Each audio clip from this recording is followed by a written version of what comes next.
La palabra economía parece acorralarnos. Todos los días la leemos en cientos de notas, la escuchamos en la televisión, se cuela en muchas de nuestras conversaciones. Sin embargo, ¿sabemos de qué hablamos cuando hablamos de economía? ¿Qué es la economía?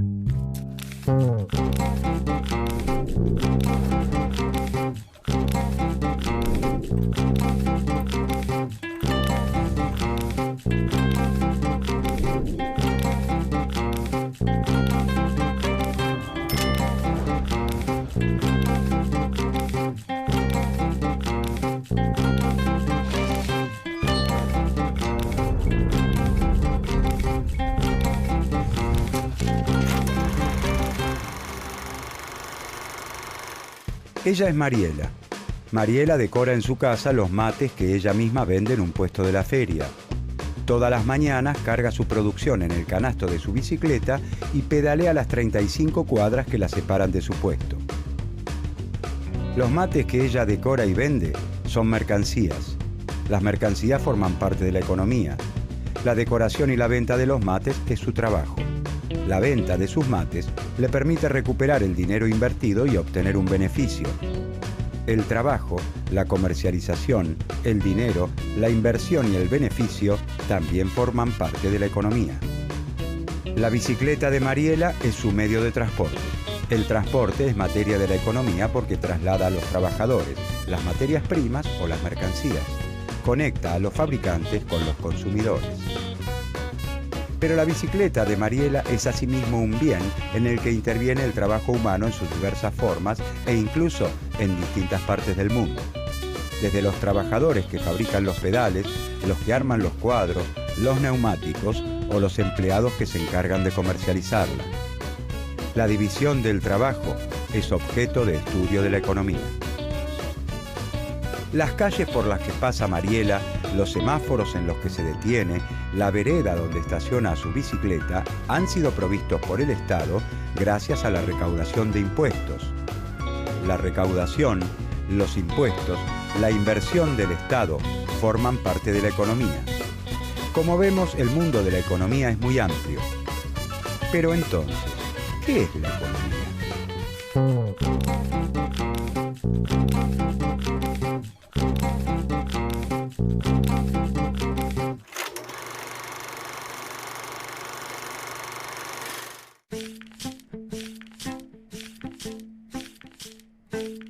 La economía es el conjunto de actividades que realizamos al producir, distribuir y consumir los bienes y servicios necesarios para vivir.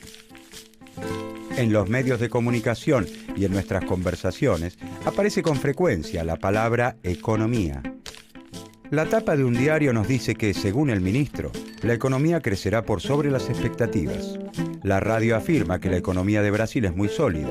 El panadero de la esquina condiciona la compra del nuevo horno a cómo vaya la economía.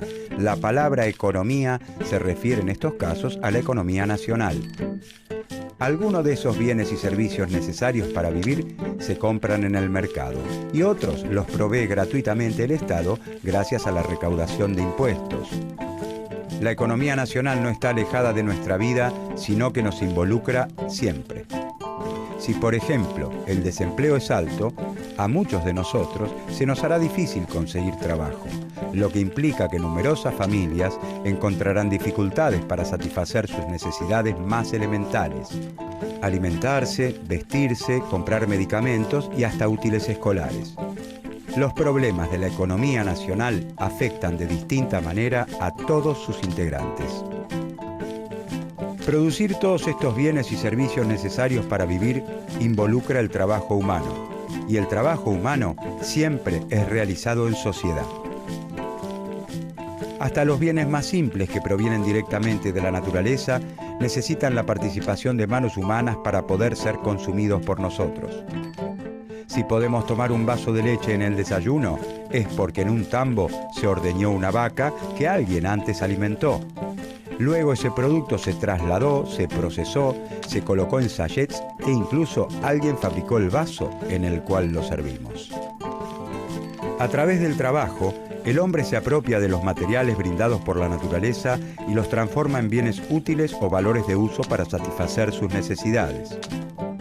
Los bienes que se consideran elementales para asegurar nuestro sustento han cambiado a través del tiempo y en su transformación el hombre ha utilizado siempre instrumentos de trabajo dirigidos a facilitar su tarea.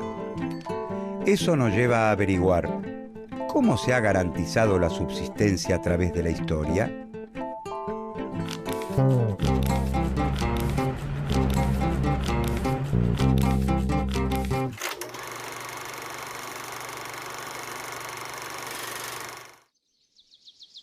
Con el correr del tiempo, algunos pueblos van aprendiendo distintas técnicas productivas que les permiten, entre otras cosas, criar ganado, sembrar y cosechar cereales, fabricar piezas de cerámica y otros utensilios necesarios para vivir. Pasan de métodos pasivos, como la recolección y la pesca, a controlar directamente la producción, con el consiguiente aumento de los recursos naturales disponibles. Los pueblos se vuelven entonces sedentarios. Se instalan en un lugar para poder cuidar sus cultivos y rebaños.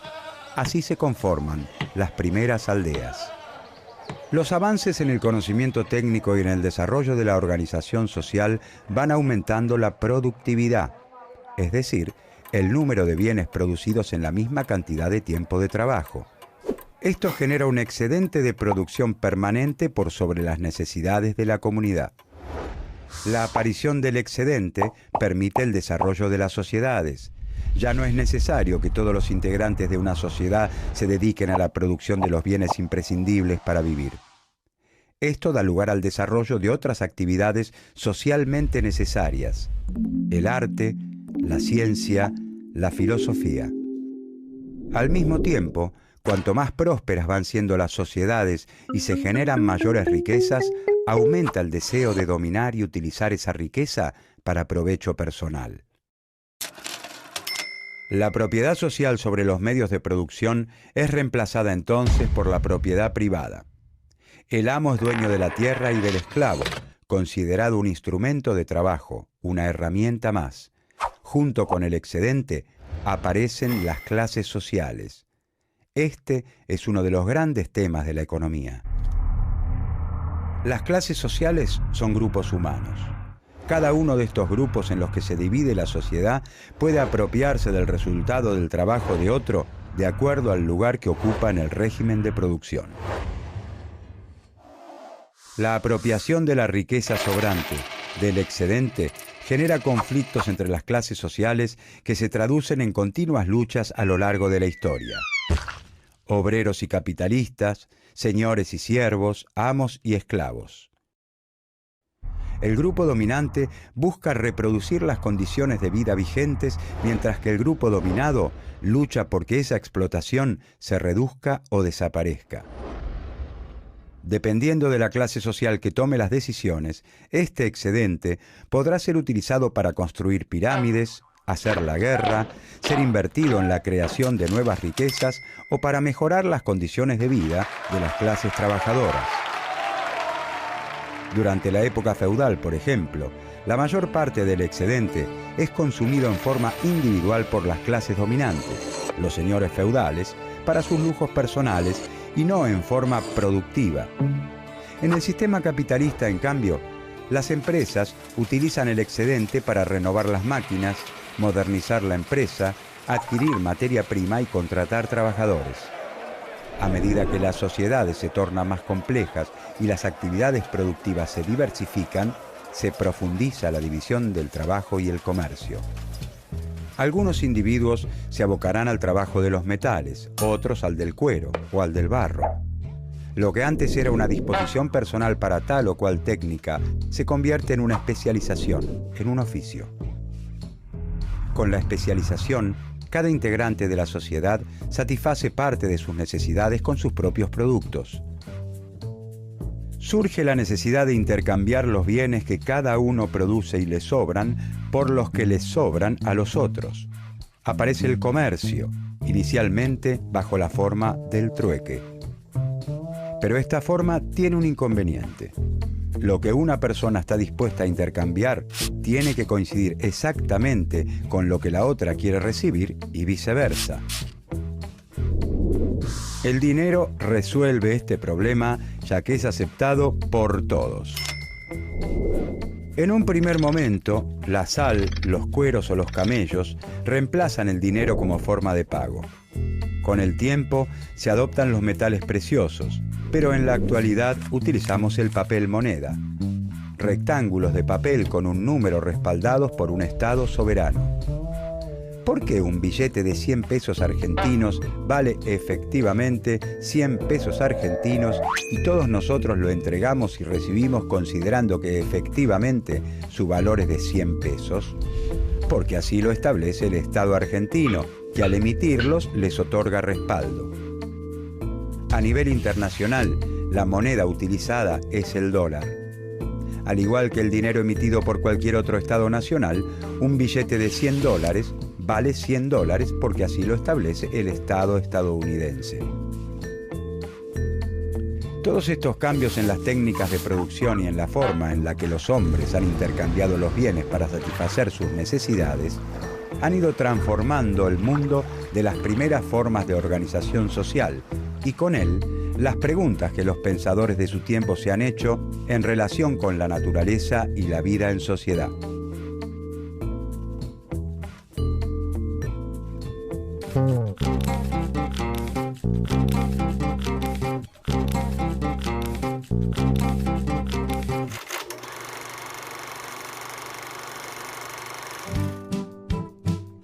¿Cómo debe organizarse la sociedad?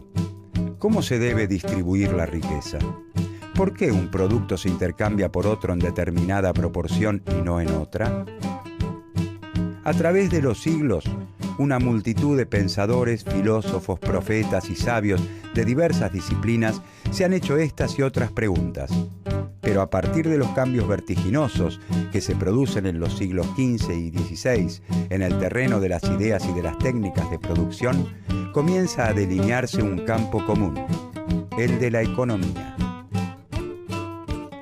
Esta disciplina es la economía política, que no solo se propone entender por qué los hechos económicos ocurren de determinada manera, sino establecer cuáles son las políticas más adecuadas para lograr la prosperidad de la sociedad.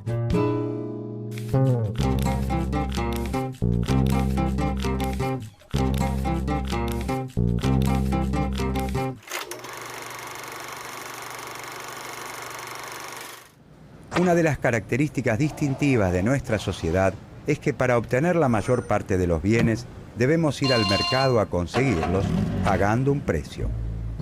Cada vez son más los bienes y servicios que se compran y venden. Todo tiene precio. Actividades que antes estaban confinadas al ámbito doméstico, como la cocina o la limpieza y el orden del hogar, hoy se compran y se venden. Para el capitalismo, los productos del trabajo humano no son solo valores de uso o bienes útiles, sino también valores de cambio. Tienen un precio. Antes del régimen capitalista, la producción se guiaba por las necesidades de la sociedad. Así ocurre tanto en los pueblos, que recogen todavía su alimento, como en las que realizan actividades de agricultura y ganadería. El antiguo Egipto presenta rasgos económicos similares. Los reyes o sacerdotes, que centralizan los excedentes, los utilizan para satisfacer sus propias necesidades o las de la comunidad, no con la venta como destino principal. Son economías productoras de bienes útiles o valores de uso. La producción no se realiza con el objeto último de la venta. Es decir, los bienes no tienen en general la forma de mercancías. Responden a las decisiones de un faraón, rey o señor feudal que decide qué se produce, cómo se produce y cómo se distribuye lo producido de manera tal que se asegure la subsistencia de todos. A partir del capitalismo, la producción y distribución de bienes y servicios se organiza por medio del mercado. Como siempre ha ocurrido, y mucho más que antes, en el capitalismo todos necesitamos del trabajo de los otros para vivir. Nadie se encarga de fabricar su propia ropa, elaborar sus alimentos, ni darse clases de inglés a sí mismo. Los individuos, como parte integrante de una comunidad, desarrollan una división de tareas para poder satisfacer sus necesidades de una forma más eficiente. Todos necesitamos del trabajo de los otros para vivir, pero la organización de esta actividad no es consciente.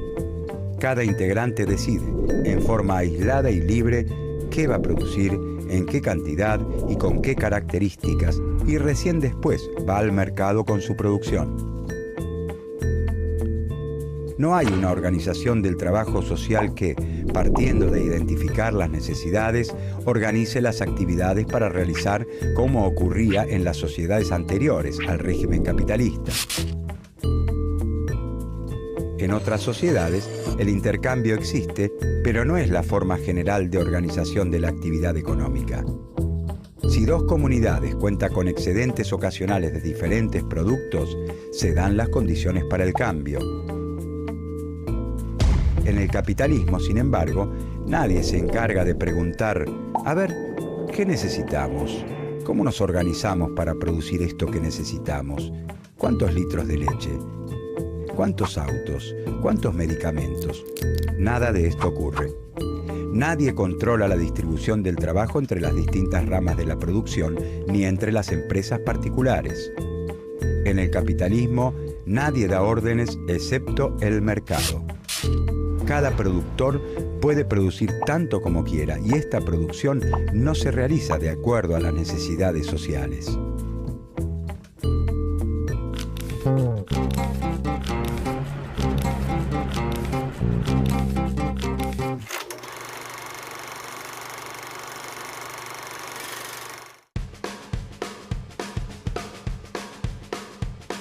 Mariela lleva al mercado los 12 mates que con mucho esmero decoró porque estima venderlos en el puesto de la feria.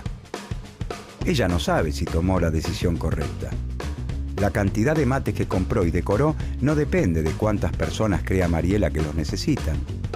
Lo único que a ella le interesa es que a los turistas que visitan la feria les gusten los artículos que ella decora y fundamentalmente que dispongan del dinero para comprarlos. De no ser así, su emprendimiento correría el riesgo de sucumbir. En el sistema capitalista es muy difícil que coincidan la oferta y la demanda de los distintos bienes, entendida esta última no solo como una necesidad, sino como una disposición de dinero para comprar. Si Mariela compró y decoró más mates de los que pudo vender, habrá dilapidado trabajo social. La capacidad de trabajo de la sociedad que utilizó en los mates no vendidos fue desaprovechada. Esa capacidad debería haberse destinado a otra actividad. En el régimen capitalista es frecuente que la producción sea superior a la demanda efectiva, es decir, que sobren muchos bienes, o que sea inferior a ella, es decir, que no alcancen. En las sociedades que organizan conscientemente la producción, como las primeras formas de organización social, este tiempo no habría sido malgastado, sino que se habría asignado a priori a otra actividad. En el mercado, esto se revela a posteriori, una vez que los bienes ya fueron producidos. En el mercado no hay un acuerdo, un faraón o un señor feudal que diga qué hay que producir. El sistema capitalista es, por lo tanto, una forma particular de organizar el trabajo distinta a las anteriores.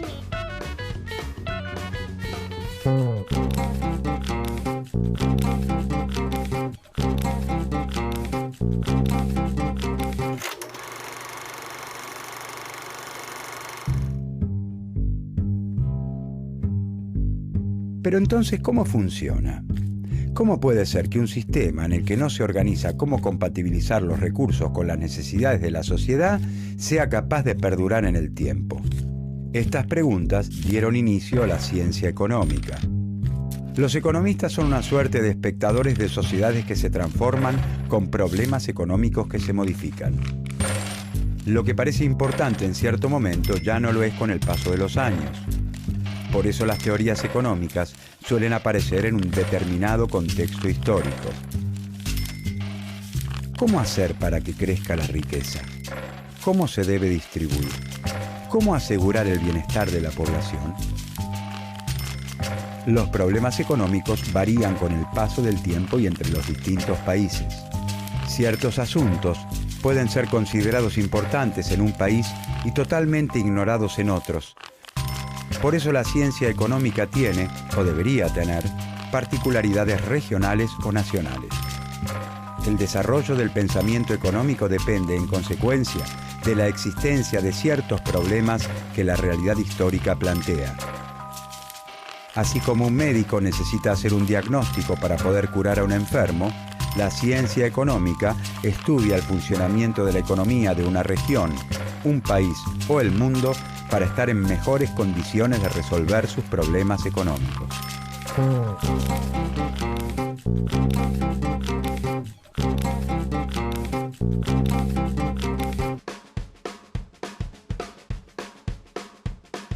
Los números de la economía parecen invadirlo todo.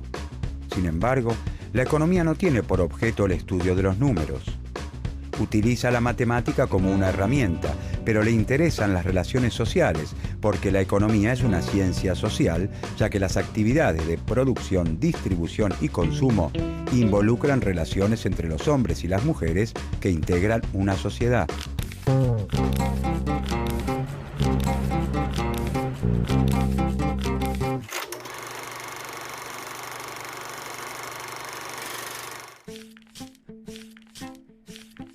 En las ciencias naturales, las causas de cada fenómeno pueden aislarse en un laboratorio para comprobar las hipótesis formuladas. En cambio, en la economía, como en el resto de las ciencias sociales, las predicciones y los experimentos son mucho más complicados. La mirada del investigador y sus opiniones juegan un papel muy valioso. Y la importancia es aún mayor porque los análisis económicos derivan en recomendaciones sobre políticas para implementar, las que están muy influenciadas por los intereses económicos, políticos y sociales del profesional que la formula. Pueden beneficiar y perjudicar a distintos grupos sociales. Por eso es muy difícil llegar a consensos entre los economistas acerca de métodos de análisis, diagnósticos y soluciones. Las opiniones sobre los impactos de una política siempre implican un juicio de valor que compromete la ética de quien las emite. En general, las opiniones de los economistas están en sintonía con las escuelas económicas a las que pertenecen. Las escuelas económicas son grupos de pensadores y de teorías que comparten una misma visión general de los hechos. Están lideradas por ciertos autores, consagrados como autoridades de la disciplina, cuyas contribuciones se transforman en punto de referencia obligado para sus discípulos. Cada escuela cuenta con un conjunto de rasgos distintivos y característicos y representa, en forma consciente o no, ciertos intereses. El pensamiento económico no evoluciona en el tiempo de manera lineal. Las nuevas teorías no reemplazan las anteriores, ni hay mejores teorías que desplacen otras peores. Muchas de las teorías económicas publicadas a lo largo de la historia podrían explicar los fenómenos económicos del presente. Por eso es tan valioso estudiar la historia del pensamiento económico, porque muchas de las ideas de los primeros investigadores están presentes con innovaciones y rechazos en las discusiones de hoy.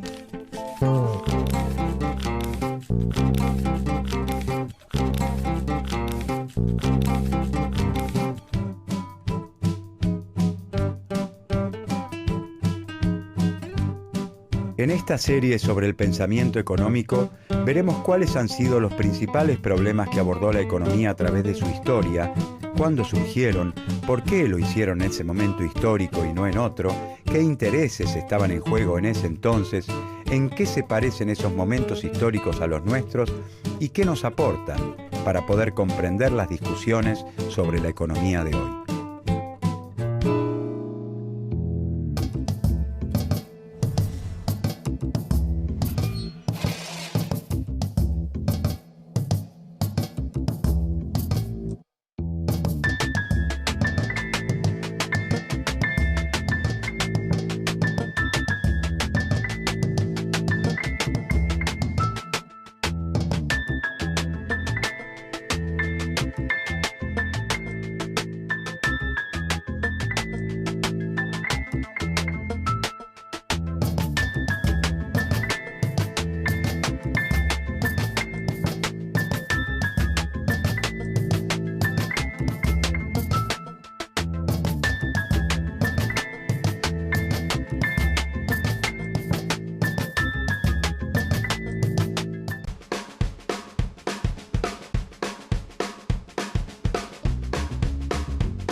Raúl fabrica las bicicletas blanquiceleste en la República Argentina.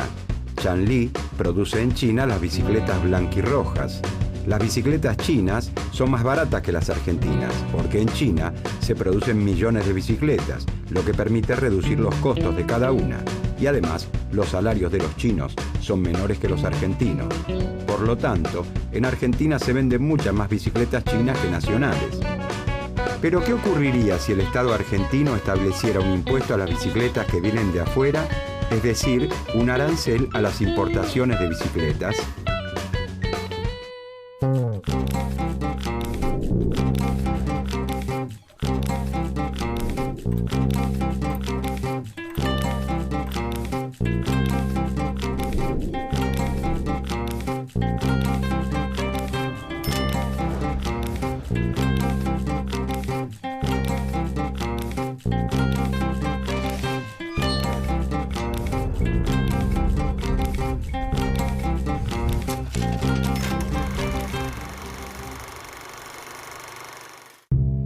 El mercantilismo no es una escuela de pensamiento económico.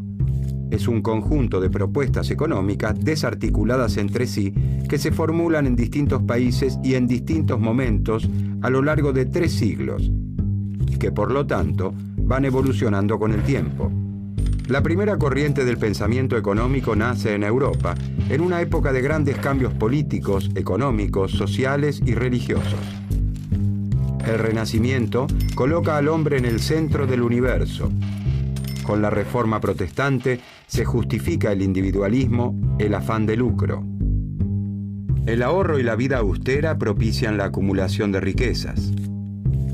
Estos cambios van socavando poco a poco el mundo feudal. El mercantilismo, como corriente del pensamiento económico, rompe con los moldes morales y religiosos que eran moneda corriente en la Edad Media. La economía abandona el ámbito de la moral para situarse en el de la política. Los mercantilistas son grandes mercaderes autodidactas, miembros de la corte o funcionarios de las compañías de comercio coloniales con preocupaciones eminentemente prácticas. Su principal interés es dilucidar cómo aumentar el poderío y bienestar del reino. Y el aumento en el poderío del reino depende de que crezcan las ganancias de los capitalistas comerciales, aseguran. Estos pensadores van elaborando una serie de recomendaciones para promover el bienestar de sus respectivas naciones, considerando al comercio exterior como la gran fuente del progreso.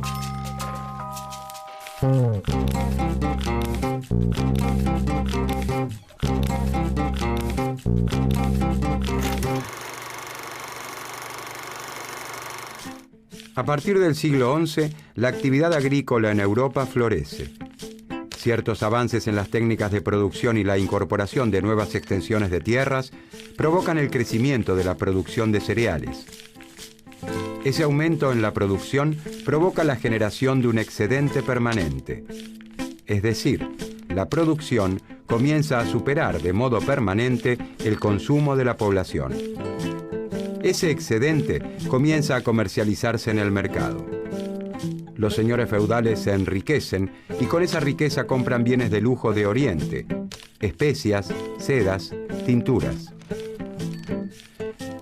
Los mercaderes son viajantes de la Edad Media que traen los más variados productos. Vendedores ambulantes que se arriesgan a las travesías más audaces en busca de especias como el azafrán o el clavo de olor. Los mercaderes compran barato y venden muy caro. Comienzan a obtener abultadas diferencias de la reventa, una ganancia comercial. Aparecen las grandes compañías comerciales. Los capitalistas comerciales se enriquecen y son cada vez más poderosos. Se van constituyendo como clase social, la burguesía. Los artesanos comienzan a recibir encargos de los mercaderes.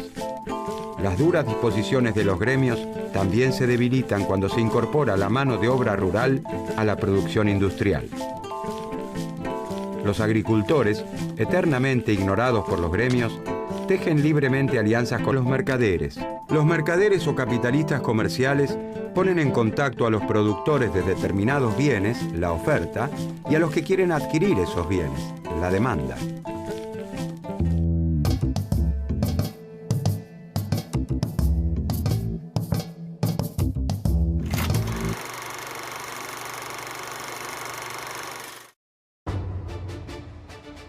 Este es el lugar para desembarcar. ¿Estáis seguro que allí encontraremos las especias que el rey nos ha pedido? No lo sé, pero debemos intentarlo por el bien de todos. Además, tenemos que llegar a esas costas antes que los holandeses. A prepararnos. ¿Alguien ha chequeado el pronóstico del tiempo? Da tormentas.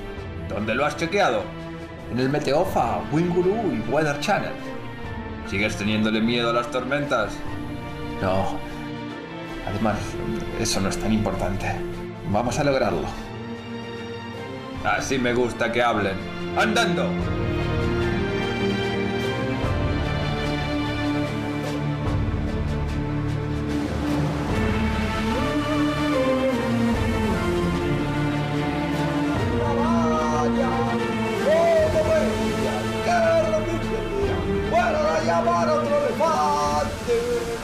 209 elefantes se balanceaban sobre la tela de una araña. Como veían que resistían, fueron a llamar a otro elefante.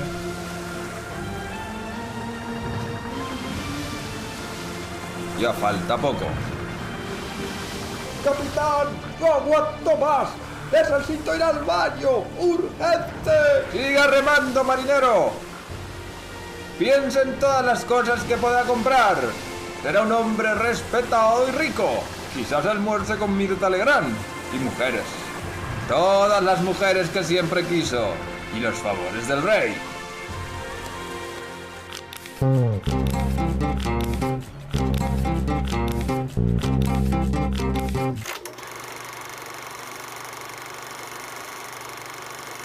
Ellos son el agricultor, el artesano, el señor feudal y el mercader.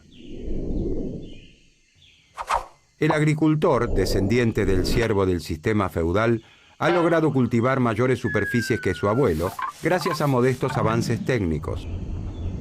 Su trabajo genera ahora un excedente permanente que se comercializa en el mercado. El señor feudal, al igual que sus ancestros, sigue siendo el amo de sus dominios. Pero el excedente permanente de la explotación de sus tierras le ha permitido acceder a algunos bienes de lujo traídos de Oriente. El comercio se ha transformado en la actividad económica más dinámica de Europa, y sus representantes, los mercaderes, como nuestro personaje, obtienen una abultada ganancia entre los que compran en territorios lejanos y revenden en los feudos. Los gremios, asociaciones de maestros, oficiales y aprendices de un mismo oficio, que antes regulaban toda la actividad de los artesanos, resisten como pueden el arrasador embate del comercio, del mercader de nuestro ejemplo y de los demás mercaderes que ahora intentan imponer a los artesanos la cantidad y variedad de bienes que necesitan para el intercambio. El mercader y los demás mercaderes recurren entonces a la mano de obra rural para atender los encargos que les hacen. La mujer del agricultor, sus hijas y otras vecinas del campo comienzan a tejer algunas prendas que el mercader vende en otros mercados.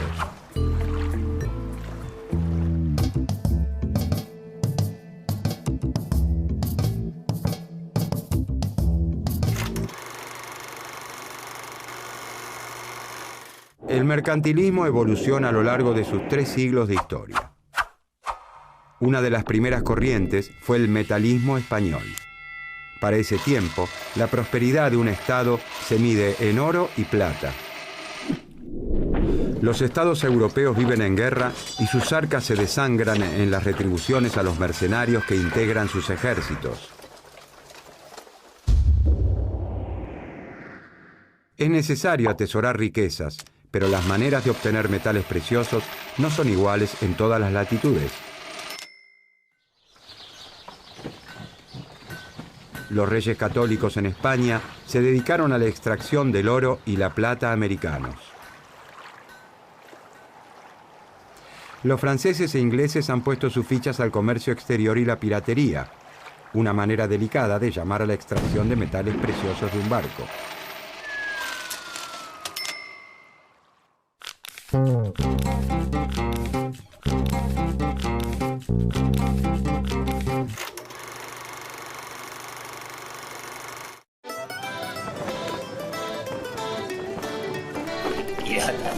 Piratas, somos piratas.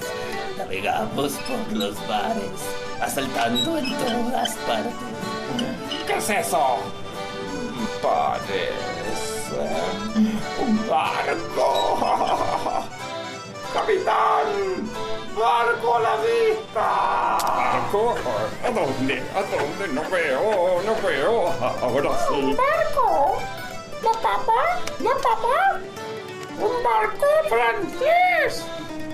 Ay, el rey Enrique se pondrá muy contento y sus arcas más aún. ¡Ataquemos por Inglaterra!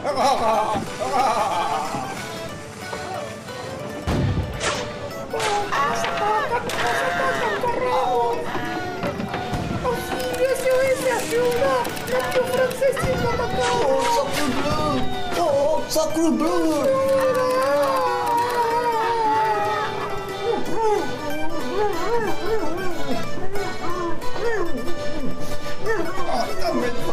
¡Dame todo! Ahora sí. 4 para mí, 1 para el rey y 4 para mí. 1 para el rey.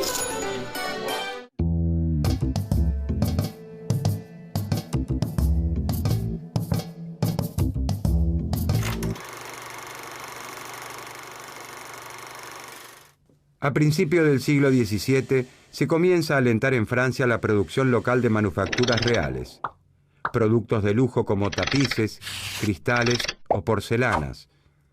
Son bienes muy requeridos por las monarquías y las clases altas que buscan parecérseles.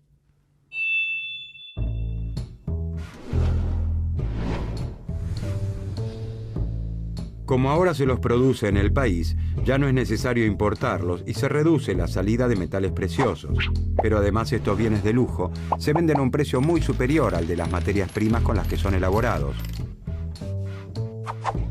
Por lo tanto, su venta genera una mayor riqueza. Si además se logra exportarlos, el efecto es aún mayor.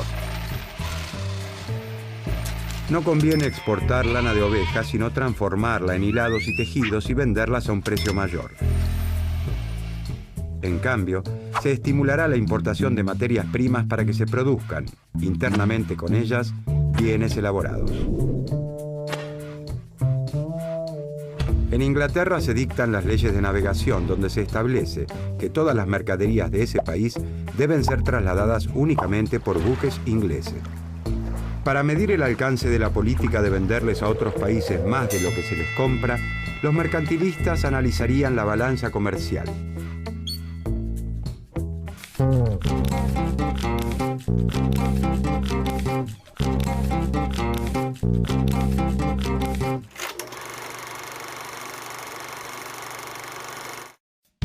La balanza comercial es la diferencia entre las exportaciones y las importaciones de un país en un periodo determinado de tiempo.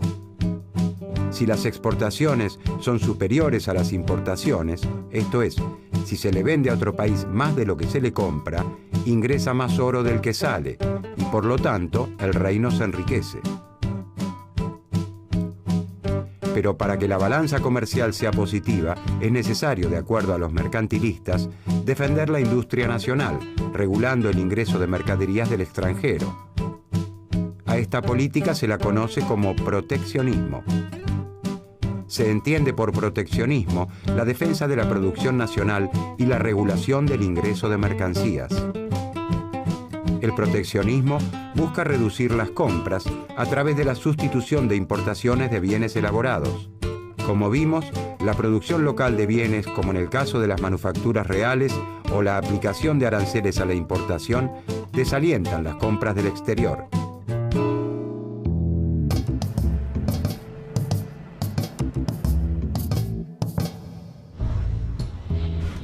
Quien domina el mar, domina el comercio. Quien domina el comercio, domina la riqueza del mundo y, por ende, el propio mundo.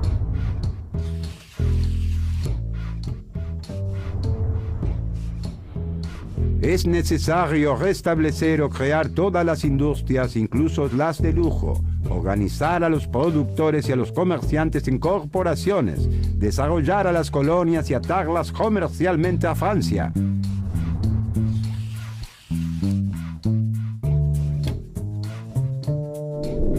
No es la abundancia de oro y plata o la cantidad de perlas y diamantes lo que hace a los estados ricos y opulentos. Es la consecución de los bienes necesarios para la vida.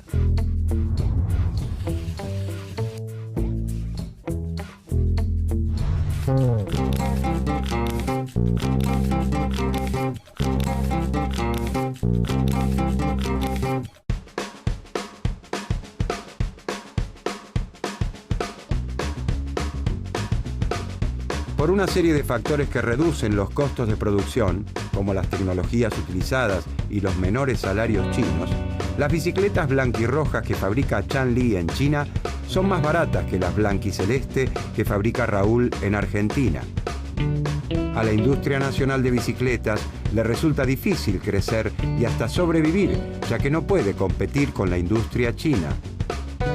El Estado argentino determina entonces que las bicicletas que vienen de afuera, las importadas, deben pagar un impuesto llamado arancel a las importaciones. El arancel hace que las blanquirrojas que fabrica Chanli pasen a ser tanto o más caras que las blanquicelestes que fabrica Raúl. A partir del arancel, algunos ciclistas argentinos elegirán la blanquiceleste nacional a la blanquirroja china.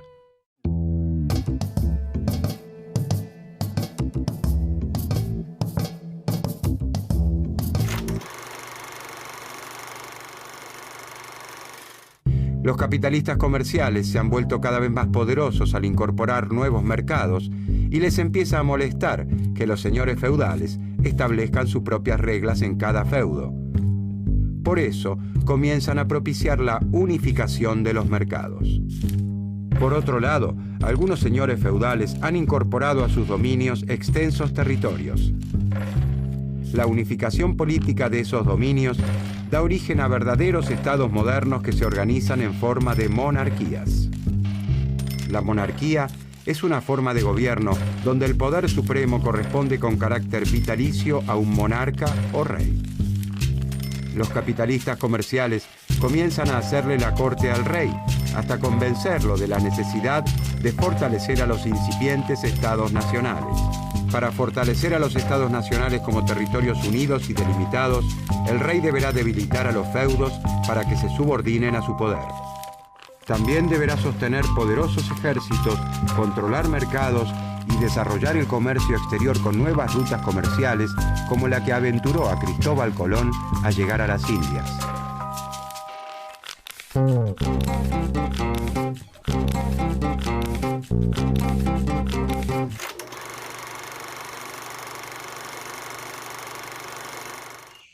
Ellos son el agricultor segundo, el artesano segundo, el capitalista comercial segundo, el señor feudal segundo y el rey primero. El señor feudal segundo, a diferencia de su tatarabuelo, ya no es amo de todos sus dominios. En su afán expansionista, los señores feudales se han visto en la necesidad de unirse. Esa unión ha sembrado la semilla de los estados modernos, donde el señor feudal segundo y sus colegas, para unificar el poder, han tenido que subordinarse a la autoridad de un rey. Aparecen la Francia de Luis XI, la España de los Reyes Católicos, la Inglaterra de Enrique VIII y la monarquía de nuestro rey. El rey primero organiza alrededor suyo una corte. Se rodea de ministros y consejeros que tienen conocimiento de disciplinas diversas. En general, el consejo es siempre el mismo. Hay que declararle la guerra a los vecinos para controlar los mercados y hacerse de oro. Pero mantener ejércitos es muy costoso.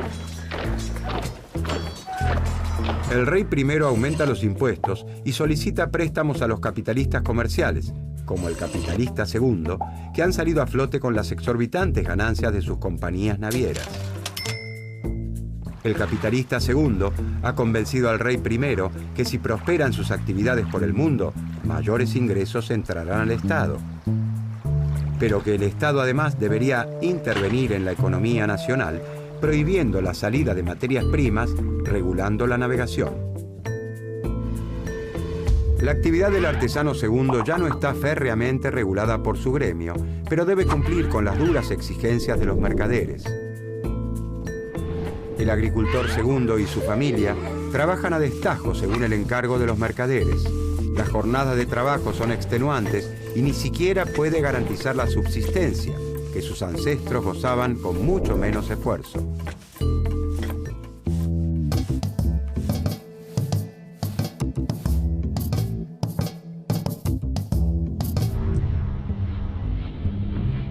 Solamente la abundancia de dinero dentro de un Estado marca qué tan grande y poderoso es.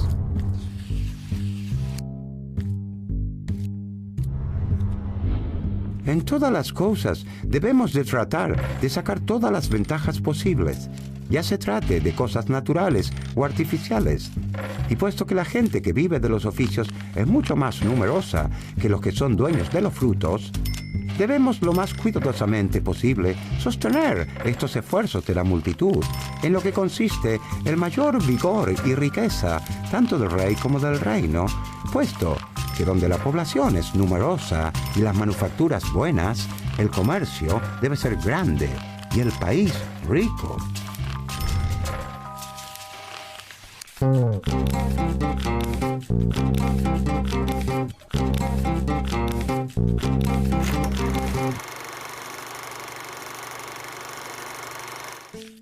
El mercantilismo no fue una escuela de pensamiento económico, sino un conjunto de propuestas económicas que fueron evolucionando a lo largo de 3 siglos de historia. El pensamiento mercantilista rompe las ataduras de la moral y la religión propias de la Edad Media y formula las primeras leyes económicas. El capitalista comercial, constituido en una figura poderosa en el Nuevo Mundo y aliado al monarca, invade el pensamiento de la época. Los mercantilistas recomendaban una fuerte intervención pública para enriquecer a los estados-nación emergentes. Esta actitud, que asumen la mayor parte de los países de Europa, sienta las bases para la creación de la industria nacional. Hacia el año 1600, cuando una serie de invenciones y descubrimientos hacen prosperar las industrias manufactureras y muchos mercaderes contratan artesanos para que produzcan bienes, el proteccionismo, propiciado por los mercantilistas, favorece el desarrollo manufacturero. La preocupación de los mercantilistas por garantizar que el Estado disponga de metales preciosos es similar a la búsqueda actual de los Estados de acumular reservas en sus bancos centrales. Es decir, una clara demostración de lo que ocurre en la actualidad del pensamiento mercantilista.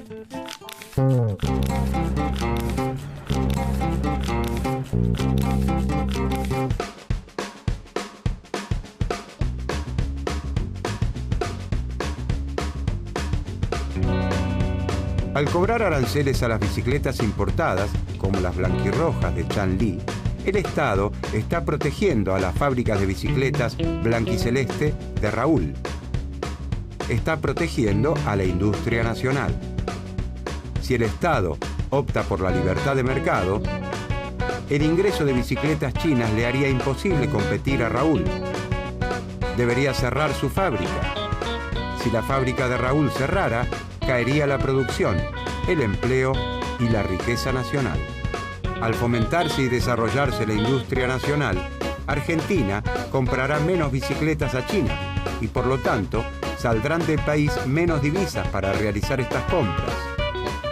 Incluso puede ocurrir que Argentina logre vender bicicletas a otros países, como Uruguay, por ejemplo. El resultado en la balanza comercial será positivo. Si caen las importaciones, aumenta la balanza comercial. Y más aún, si aumentan también las exportaciones.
Gabriel es carpintero y trabaja en una fábrica de muebles.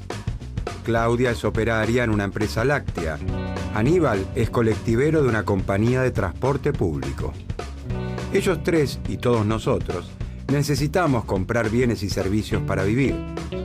La silla y la mesa, la leche, el queso y la manteca, la aguja y el hilo, un viaje en colectivo, una consulta al médico. Para adquirir esos bienes, Gabriel, Claudia, Aníbal y todos los integrantes del cuerpo social trabajan. Como trabajadores, se encargarán de producir los mismos bienes y servicios que después compran. Claudia consume los lácteos que muchas veces embala. Aníbal toma un colectivo de la misma compañía para ir y volver a su casa. Gabriel engalanó su comedor diario con un juego de mesas y sillas de la fábrica que lo emplea.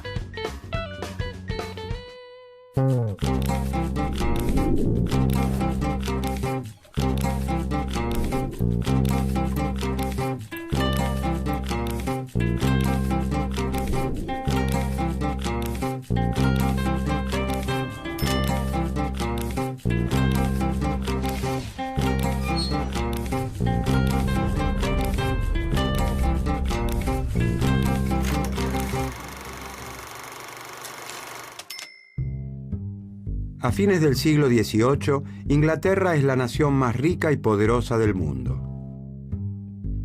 La revolución industrial, que comienza por aquel entonces, encuentra allí su epicentro. La industria inglesa avanza a pasos agigantados. En Francia, las actividades industriales muestran un desarrollo industrial más lento y acotado. En el campo germinan las primeras innovaciones técnicas. La incorporación de nuevos implementos de labranza aumenta la producción. Las vaquitas reinan en toda la campiña y abonan la idea de que solo el campo hará rica a toda la sociedad. La sociedad francesa se divide en clases. La clase terrateniente, los dueños de la tierra, está integrada por el clero, la nobleza y el rey. Los comerciantes y artesanos conforman parte de lo que se ha dado en llamar el tercer estado. Los artesanos se organizan en gremios. Los gremios de artesanos son asociaciones formadas por los maestros, oficiales y aprendices de un mismo oficio que regulan la actividad, la formación y el aprendizaje de sus asociados y hasta fijan el precio de sus productos. Finalmente, los agricultores trabajan una tierra que no les pertenece y por eso deben pagar la renta a los terratenientes.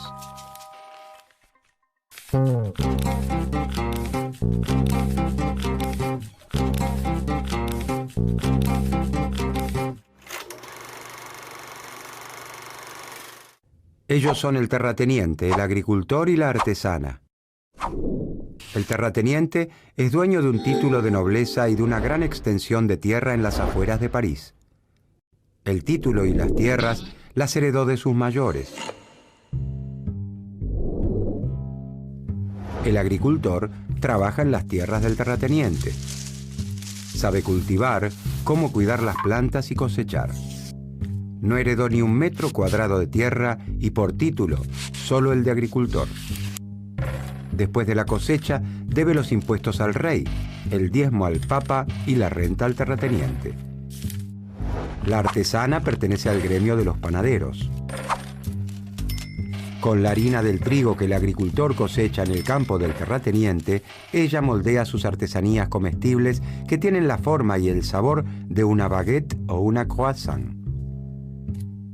En este contexto histórico y social surge en Francia una escuela de pensamiento cuyo principal referente es el doctor Quesnay. ¿Quién fue François Quesnay y por qué es considerado el padre de la fisiocracia?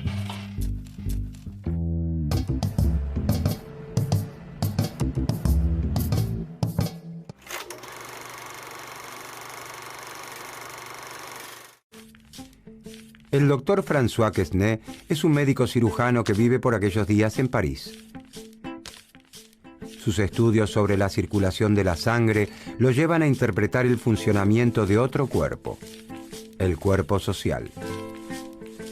Quesnay fue secretario general de la Academia de Cirugía y primer médico del rey. También recibió un gran reconocimiento cuando publicó su tratado médico sobre la sangría. Contribuye a la enciclopedia con 2 artículos, Agricultores y cereales, aunque su obra más importante es el Tableau économique, cuadro en el sentido pictórico económico, publicado en 1758. Para Quesnay, las mismas leyes que rigen la naturaleza son las que gobiernan la economía.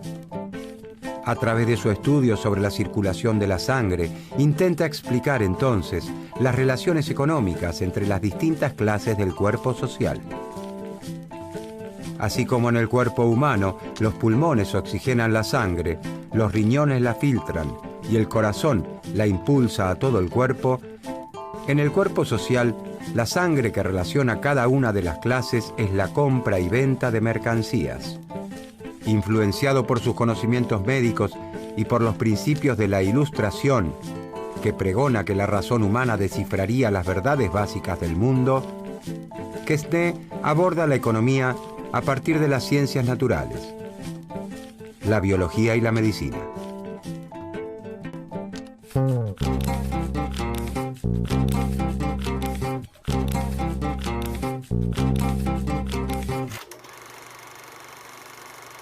François Quesnay afirma que la agricultura recibe un don de la naturaleza. En la Francia de los fisiócratas, la riqueza se encuentra fundamentalmente en el campo.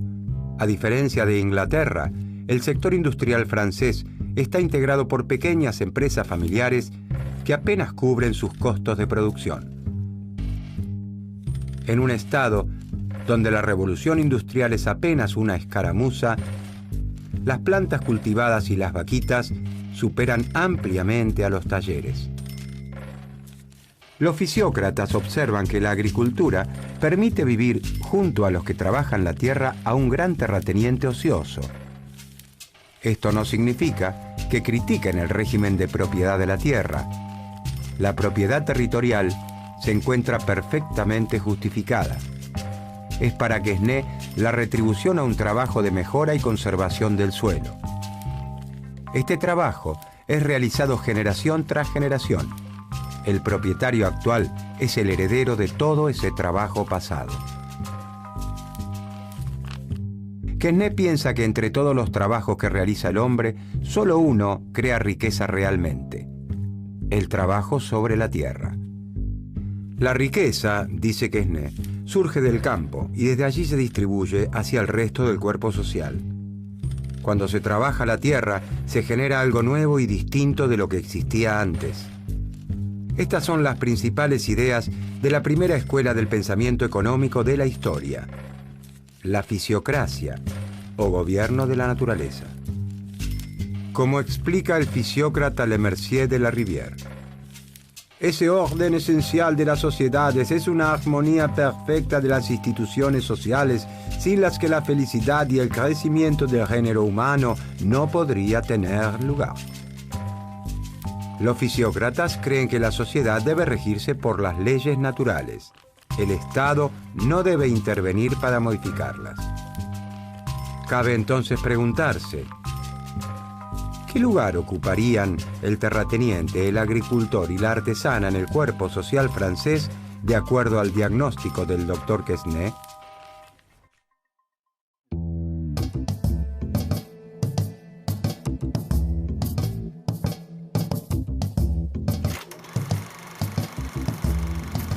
El agricultor pertenece, de acuerdo a Quesnay, a la clase productiva.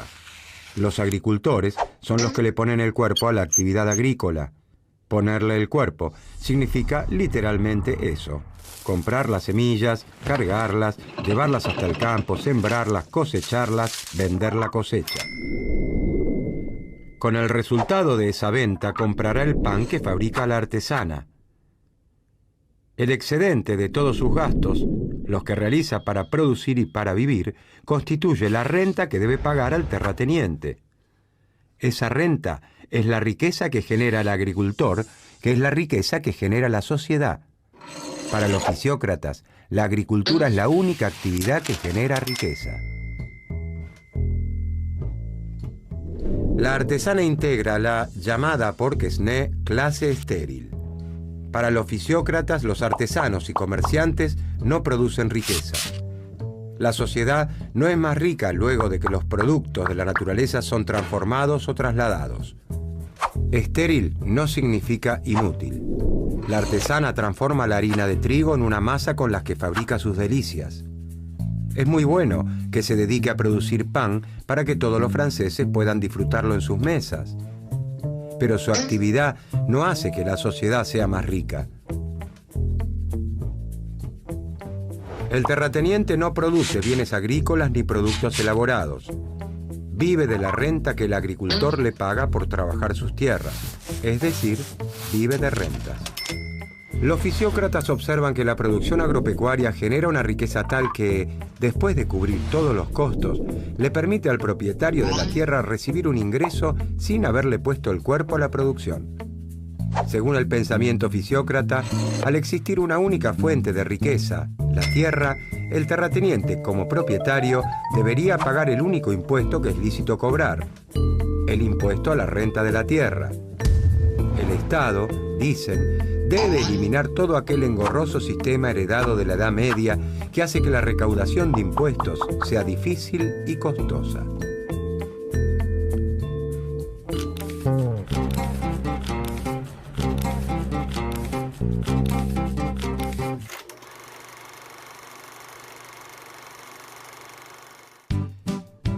Los fisiócratas propugnan incondicionalmente el liberalismo económico. Sus recomendaciones son opuestas a las de los mercantilistas. Los mercantilistas creen que es necesario intervenir en la economía para que las grandes compañías nacionales obtengan abultadas ganancias del comercio exterior. Para los fisiócratas, el Estado no debe intervenir para modificar las leyes que rigen la naturaleza. El orden natural es todo lo que beneficia a la agricultura. Por eso, sostienen que debe despojarse al campo francés de todas las trabas y regulaciones del Estado. De esta manera, se aumentaría la producción agraria y crecería la riqueza. Proponen la perfecta libertad para que la actividad agropecuaria se incremente lo máximo posible. Rechazan el proteccionismo y exigen que se libere el comercio para que el campo pueda colocar sus productos en el extranjero. ¿De dónde salían todas estas ideas? ¿Quiénes eran los fisiócratas? ¿Qué personalidades llegaron a ser sus mayores referentes? ¿Dónde se reunían?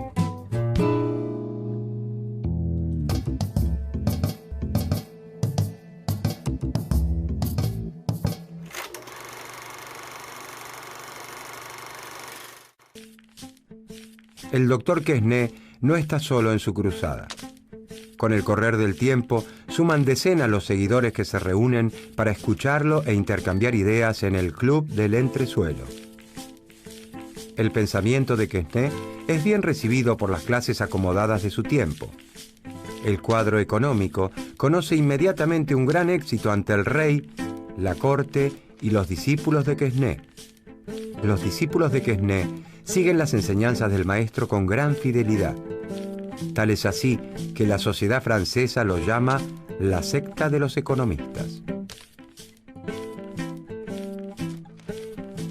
Uno de los principales discípulos de Quesnay es Henri-Robert Jacques Turgot, quien tiene una mayor influencia política que su maestro.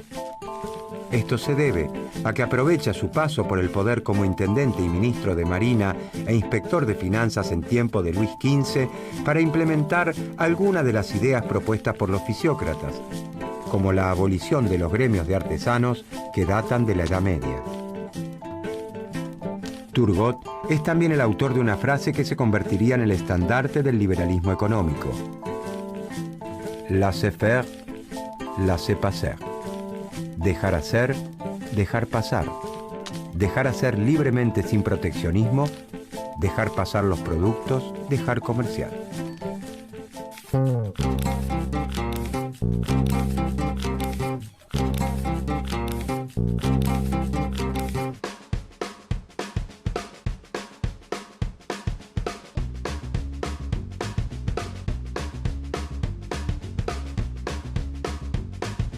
Claudia es operaria de una empresa láctea cuando actúa como trabajadora de la firma. pero es una de sus más fieles consumidoras cuando compra la leche, el queso o la manteca de la firma en el supermercado de su barrio.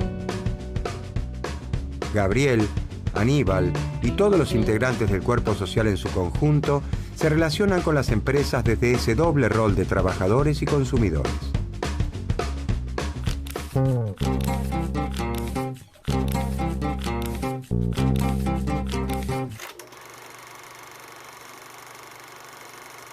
Uno de los principales aportes de los fisiócratas al pensamiento económico es el considerar a la economía como un todo, como un sistema.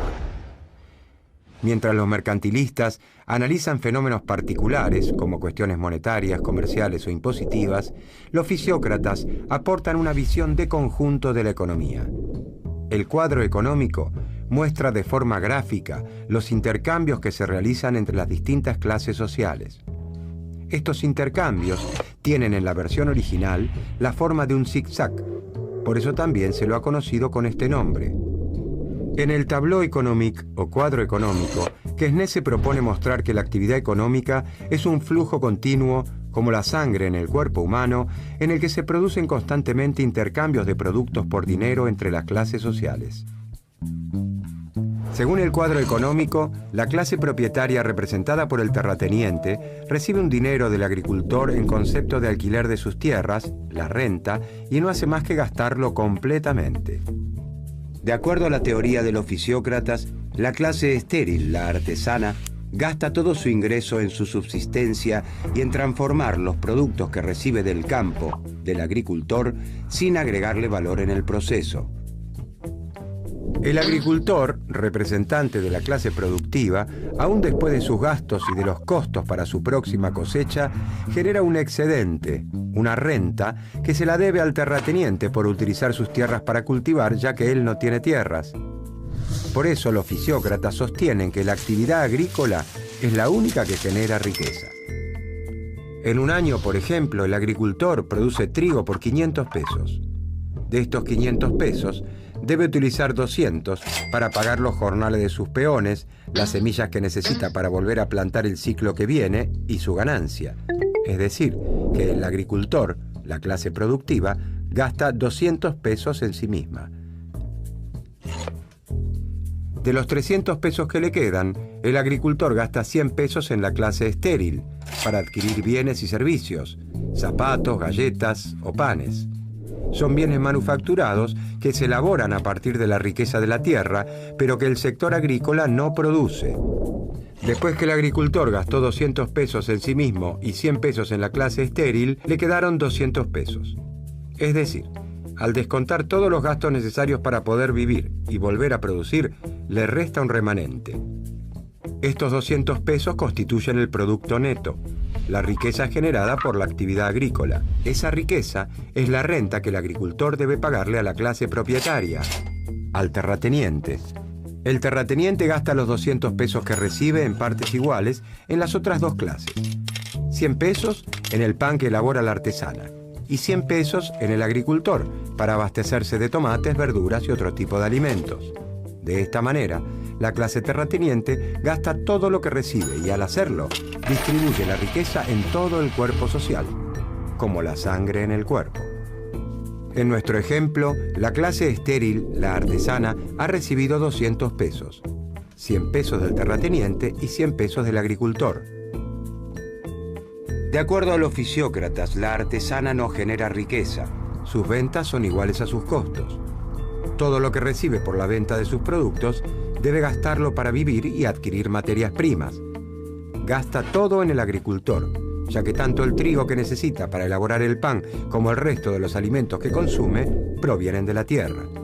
En cambio, todos los gastos en la producción agrícola generan riqueza. Cuanto más gaste el agricultor en sí mismo, mayor será la riqueza generada.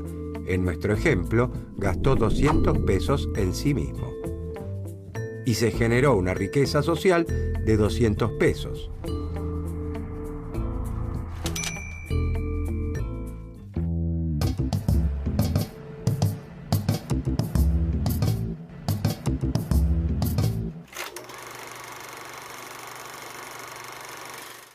Los fisiócratas son los primeros en analizar a la economía como un todo, como un sistema.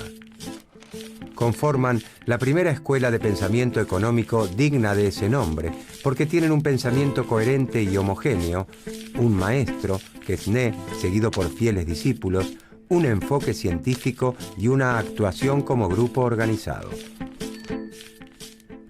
La teoría de un médico cirujano francés, un aficionado que estudió la economía a partir de las ciencias médicas y explicó el intercambio de bienes y servicios con la circulación de la sangre. La sangre, ese tejido fluido tan vital como la economía que puede mover el cuerpo humano y el cuerpo social.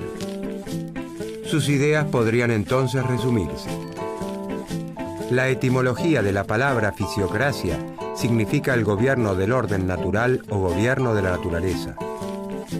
La naturaleza le regala un don a la agricultura. La agricultura es la única actividad que produce riqueza. La riqueza surge del campo y de allí se distribuye a toda la sociedad. El impuesto sobre la tierra es el único que debería cobrar el Estado, ya que es de allí de donde proviene la riqueza. El Estado no debe intervenir sobre unas leyes que rigen la naturaleza. Laissez-faire, laissez-passer. La influencia de la escuela fisiócrata alcanza su punto culmine en la década de 1760. Para entonces, el número de discípulos de Quesnay se ha multiplicado. Con el correr de las décadas, el desarrollo de la industria en Francia cobra un gran impulso y comienza a tornarse una verdadera revolución. A los fisiócratas les resulta cada vez más difícil afirmar que las actividades industriales no generan riqueza. El desarrollo de las manufacturas y el fuerte crecimiento en la producción que se genera por la división del trabajo muestran que los mayores incrementos en la productividad se dan en realidad en las actividades industriales y que la riqueza está conformada por todo tipo de bienes. Quesnay y sus discípulos dejan una estela que nunca se extinguirá en el universo del pensamiento económico.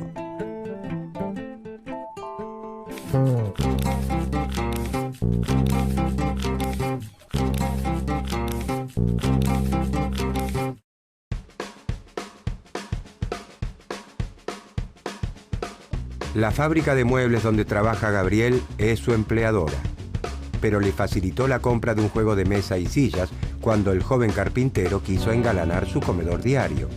En este caso, la empresa actuó con su empleado como vendedora. Del mismo modo, cuando contratan a Claudio y a Aníbal y cuando les venden un boleto o sus lácteos, las empresas desempeñan ese doble papel con la totalidad del cuerpo social. Uno de los principales aportes de la fisiocracia al pensamiento económico es el considerar a la economía como un todo, como un sistema en el que todos los órganos cumplen con una función para mantener en funcionamiento al cuerpo social.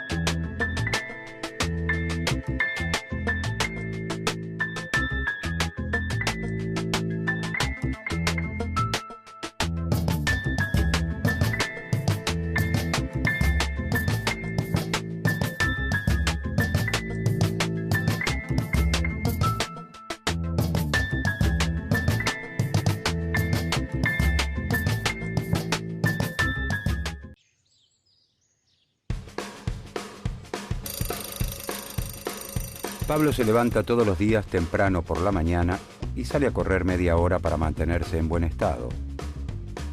Luego viaja 1 hora para llegar a su lugar de trabajo. Allí repone mercancías en las góndolas para que los clientes siempre encuentren lo que buscan. Esteban trabaja manejando un taxi. Como pasa muchas horas sentado, intenta comer alimentos sanos. Después de 12 bocinazos, 974 frenadas y 3.258 cambios de marcha, Esteban termina su jornada laboral. Por la noche estudia ingeniería y es compañero de Pablo. Durante los fines de semana, ambos se reúnen en un taller improvisado en un cuartito de la casa de Esteban. Allí deciden desarrollar su creatividad y poner manos a la obra para fabricar una modesta computadora hogareña. Durante varias jornadas ensamblan componentes, sueldan circuitos y ensayan conexiones.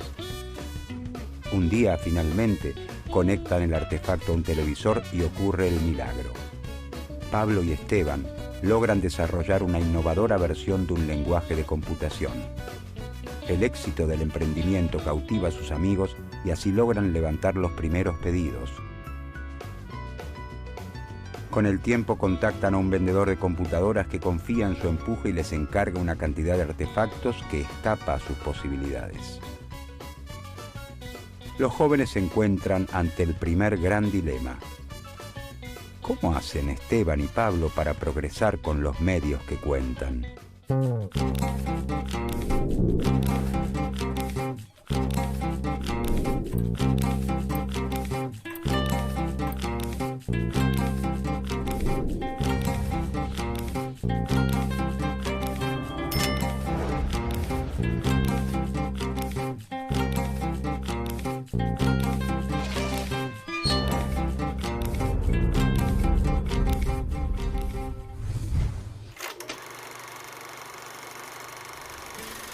Considerado el padre de la economía política, Adam Smith prefiere presentarse como filósofo moral. Nace en Kirkcaldy, un pequeño poblado de Escocia, en 1723. A los 36 años, gana cierto renombre con la publicación en 1759 de su obra sobre ética llamada Teoría de los sentimientos morales, donde enuncia que al ser humano no solo lo motiva el egoísmo, sino también una fuerza contraria y complementaria, un sentimiento a favor de los demás, que llama empatía. Estamos en los albores de la Revolución Industrial y la prosperidad que Smith descubre en Glasgow despierta su atención, que se concentrará en las prácticas mercantiles de sus vecinos para tratar de explicar como buen filósofo que es el nuevo mundo que lo rodea. Desde 1763, Adam Smith recorre durante 3 años Toulouse, Ginebra, París y Londres. Conoce a Quesnay y a Turgot, los fisiócratas franceses, y a los iluministas Voltaire, Diderot y Benjamin Franklin y sus ideas de libertad que inspirarán la Revolución Francesa. Embebido de este espíritu de época que busca comprender los fenómenos de manera científica, enfrentado al pensamiento religioso, escribe su segundo libro, una investigación sobre la naturaleza y causas de las riquezas de las naciones, que verá la luz en 1776 y será conocido como La riqueza de las naciones. Este es considerado el primer libro de economía moderna y el primero en sistematizar científicamente las bases del capitalismo.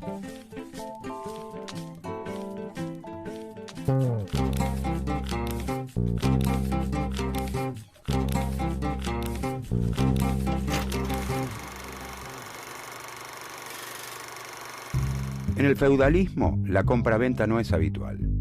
La economía rural, que es predominante, se basa en feudos que producen la mayor parte de los bienes que necesitan y solo esporádicamente se concurre al mercado para intercambiar ciertos excesos de producción o adquirir algún faltante.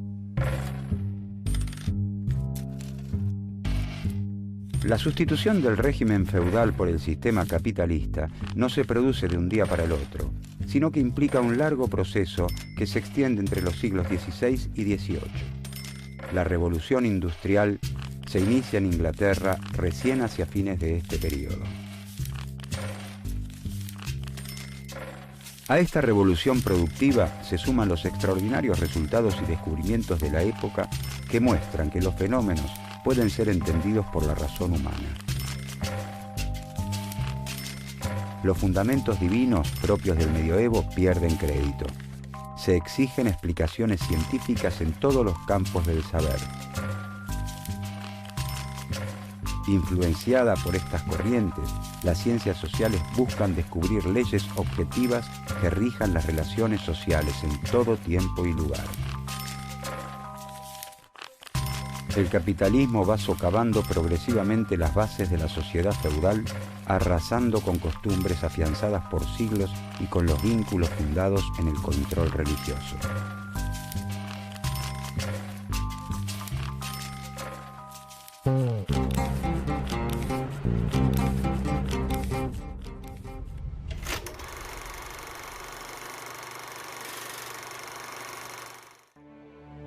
En ese entonces coexisten en Europa distintas formas de producción.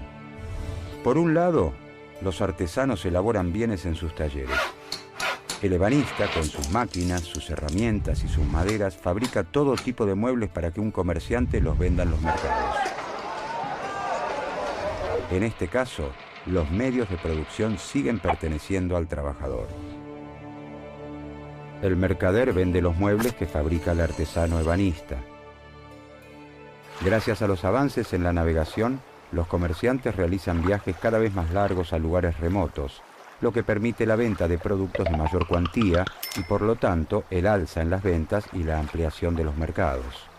El mercader recibe pedidos de otros mercados, donde se espera que se utilice una madera particular y que los muebles reciban un orlado determinado, con unas herramientas especiales que en Europa no se utilizan. Como la adquisición de esa materia prima y de las herramientas escapa ya al bolsillo del artesano, es el mercader quien las compra y pone a disposición del ebanista. Con el tiempo, cada artesano va trabajando en forma exclusiva con un mercader, quien le compra toda su producción y hasta le entrega las materias primas necesarias. La forma de producción distintiva de la época es la manufactura. El principal cambio está relacionado con la manera en que se organiza la producción. En lugar de trabajar en sus talleres, los artesanos se reúnen bajo un mismo techo a las órdenes de un nuevo actor, el capitalista industrial. Este es el dueño de las máquinas, las herramientas y las materias primas, y le indica a cada uno de los trabajadores qué actividad debe realizar. En una fábrica de alfileres propiedad del capitalista industrial, un obrero estira el alambre, otro lo endereza, un tercero lo va cortando en trozos iguales, un cuarto hace la punta y un quinto operario está ocupado en limar el extremo donde se va a colocar la cabeza. A su vez, la confección de la cabeza requiere 2 o 3 operaciones distintas.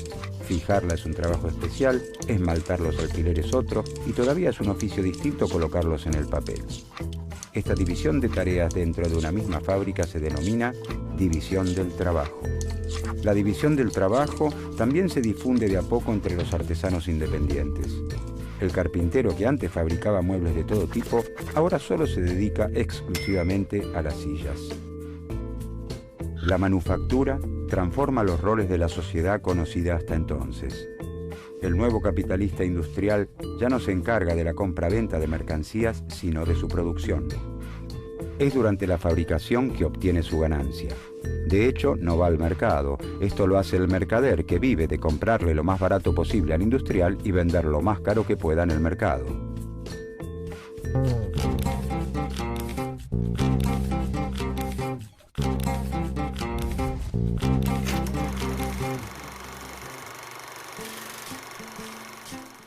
Para Smith, la división del trabajo provoca un gran incremento en la riqueza y en la cantidad de mercancías que produce la sociedad. Esto se da principalmente por 3 motivos. La especialización aumenta la habilidad del trabajador para hacer la actividad que le toca. Existen menos tiempos muertos por pasar de una actividad a la otra. Y se crean herramientas novedosas o mejoras a las existentes para concluir el trabajo más rápido o con menor fatiga. A diferencia de los fisiócratas, Smith considera más beneficiosas para la sociedad las actividades industriales que el trabajo de la tierra. En la agricultura no se admiten tantas subdivisiones por las características propias de la tarea. A lo largo del año, una misma persona tiene la oportunidad de arar, sembrar, cavar y recolectar. Smith procura demostrar que el capitalismo, a pesar de parecer caótico y falto de organización, está regido por un conjunto de leyes que garantizan el progreso económico y social y brinda el marco ideal para el desarrollo de las libertades individuales. El sistema tiene su lógica de funcionamiento, sus leyes económicas eternas, inmutables y objetivas como aquellas que rigen los movimientos de los cuerpos celestes. La división del trabajo habrá ayudado a Pablo y Esteban a encontrar la forma de cumplir con el pedido de computadoras.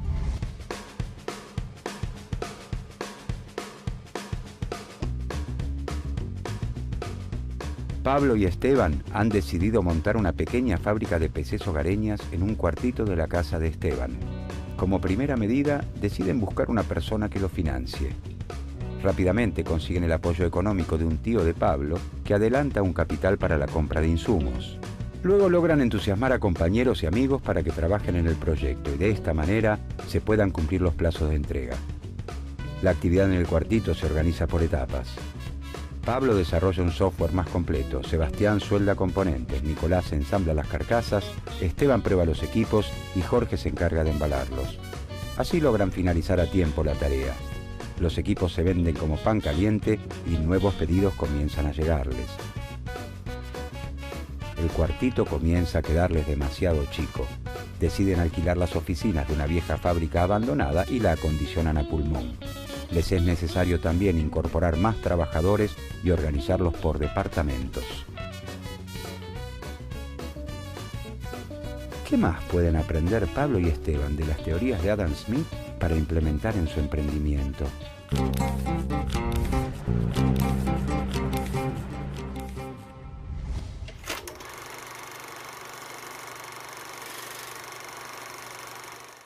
Smith cree que la fuente de toda riqueza es el trabajo de una nación.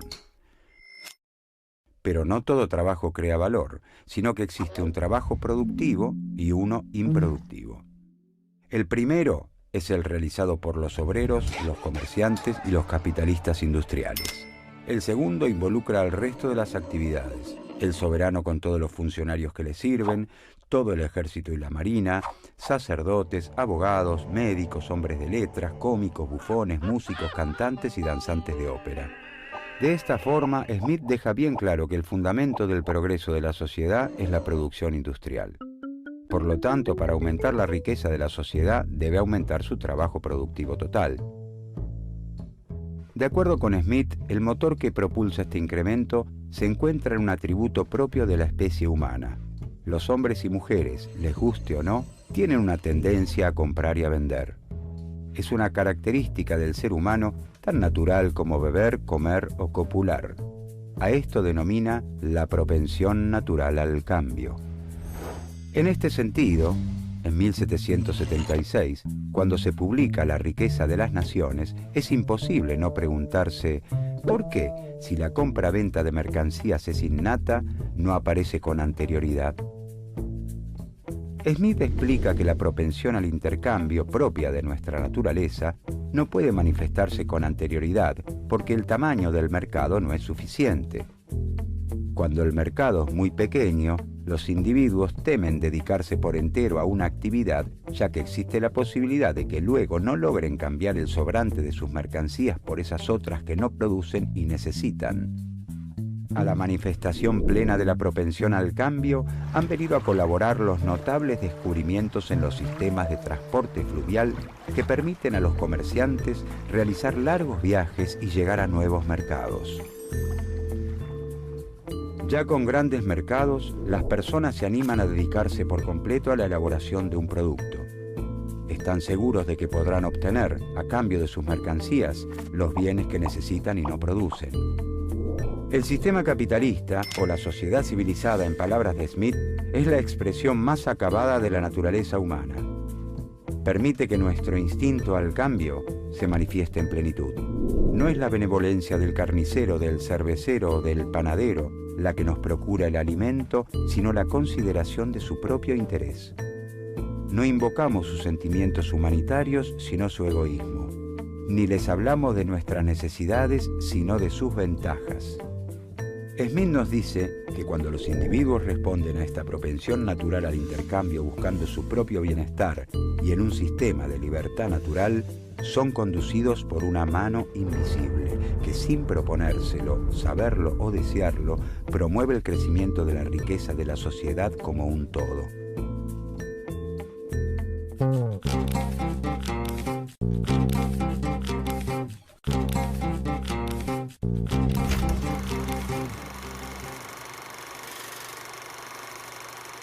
Smith señala que las mercancías tienen dos valores, el valor de uso y el valor de cambio. El valor de uso deriva del hecho de que son útiles, pueden satisfacer alguna necesidad humana. La silla tiene valor de uso porque sirve para sentarse. El valor de uso de los zapatos está justificado porque sirven a las personas para abrigarse del frío, evitar lastimaduras y atraer las miradas de los demás. Una cáscara de nuez no tiene utilidad, por lo que carece de valor de uso. Las mercancías también tienen un valor de cambio o precio, es decir, a cuánto las adquirimos en el mercado. Smith sostiene que el valor de cambio no se determina por el valor de uso o la utilidad de las mercancías. ¿Quién determina cuán útil es un bien, dado que los gustos y necesidades son tan diferentes como los individuos? Si pudiéramos sopesarlo, diríamos que el valor de uso de un bife de chorizo es altísimo para un amante de la carne y nulo a la vista de un vegetariano. ¿De dónde surge entonces el precio? En la sociedad ruda y primitiva, es la cantidad de trabajo utilizada en la producción de las mercancías lo que rige el intercambio. Si para producir un par de zapatos se emplean 2 horas de trabajo y para terminar una silla se necesita solo una, entonces el zapatero exigirá al ebanista 2 sillas a cambio de un par de zapatos. Nos encontramos ante la ley del valor trabajo. En la sociedad capitalista, con el desconocimiento sobre los tiempos necesarios para la producción de los bienes fabricados por otros y la participación de los capitalistas y terratenientes, Smith considera que la ley del valor trabajo deja de operar. Abandona el camino recorrido hasta entonces y asegura que el precio ya no está determinado por el trabajo incorporado. En uno de sus aportes más importantes y originales, Smith enuncia las diferentes clases sociales que componen la sociedad moderna. Los trabajadores, los capitalistas y los terratenientes. Cada clase es dueña de los 3 factores necesarios para la producción.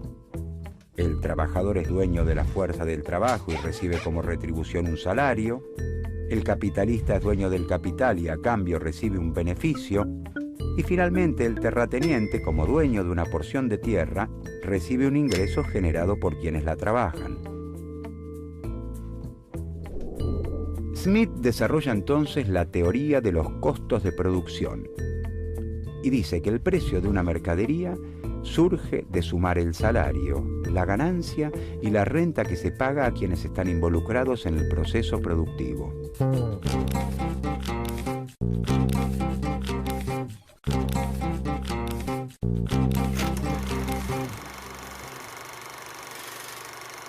En toda sociedad, según Smith, existe un nivel promedio de salarios, beneficios y renta.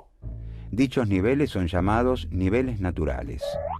Cuando el precio de venta alcanza a pagar exactamente los salarios de los trabajadores, el beneficio del capitalista y la renta del terrateniente de acuerdo con sus niveles naturales, la mercancía se vende por lo que realmente vale.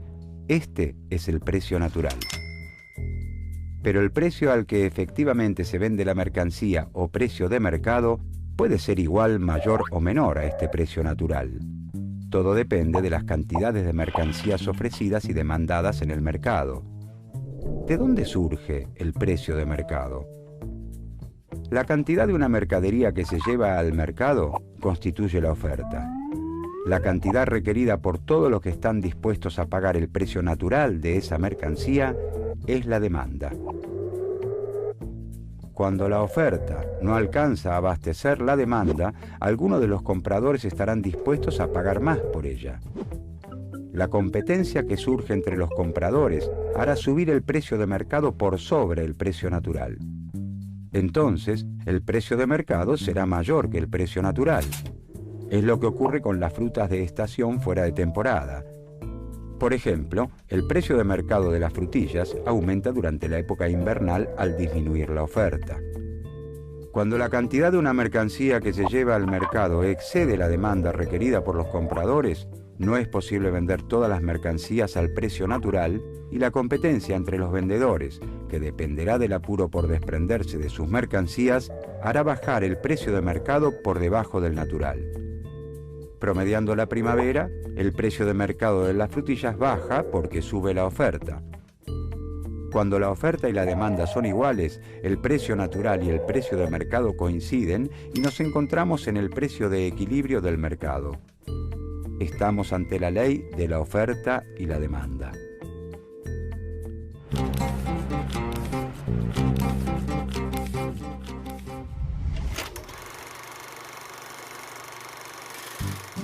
Smith reconoce que las consecuencias de la división del trabajo sobre el desarrollo intelectual y espiritual de los trabajadores son desastrosas. Como ellos realizan pocas actividades sencillas, su tarea es muy monótona. Esto entorpece al trabajador y lo incapacita para realizar otras actividades.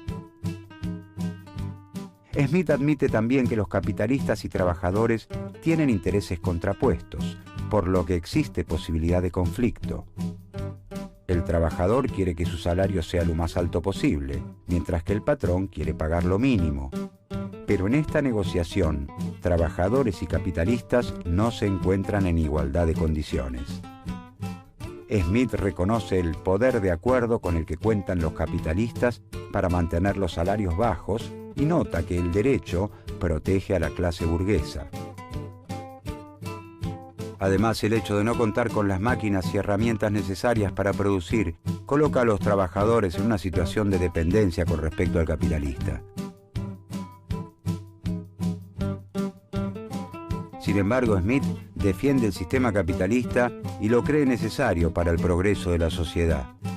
Así como cada abeja construye su hexágono sin saber que está construyendo junto a otras un panal, cada uno de los individuos busca la inversión más rentable para el capital con el que cuenta y un orden natural, o mano invisible, lo guía hacia el beneficio de toda la sociedad. Como el interés personal es la fuente del progreso económico y del bienestar general, los individuos deben poder tomar sus decisiones libremente.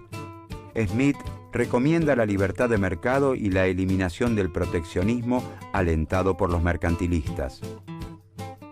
Cree que con la libre competencia y el desarrollo de la economía capitalista, no solo crecerá la riqueza de las naciones, sino que también mejorarán las condiciones de vida de los más pobres. Por su parte, el gobierno debe garantizar la defensa contra agresiones extranjeras, la justicia, las obras e instituciones públicas y la protección de la propiedad privada.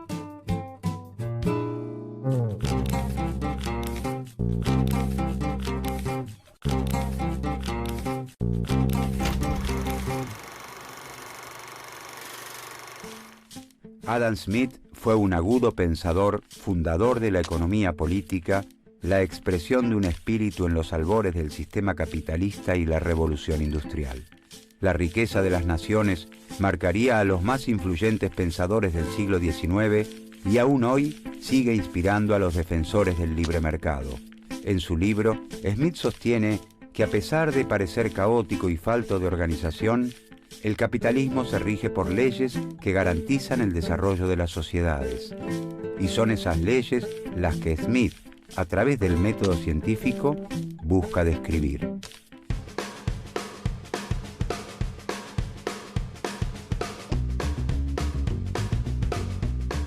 La industria de la PC hogareña prospera en todo el mundo y el emprendimiento de Pablo y Esteban crece a pasos agigantados. Los beneficios de la actividad son casi en su totalidad reinvertidos en la fábrica, de manera tal que en pocos años les es posible la compra de la vieja planta fabril, tecnificarla y contratar mayor y mejor mano de obra. El pueblo también se beneficia con el emprendimiento. Crecen las industrias alrededor de la fábrica y con ellas la cantidad de habitantes. El gobierno colabora con las obras de infraestructura, construye caminos, escuelas y hospitales. Una mano invisible parece también acompañar ese crecimiento y el bienestar se extiende a toda la sociedad.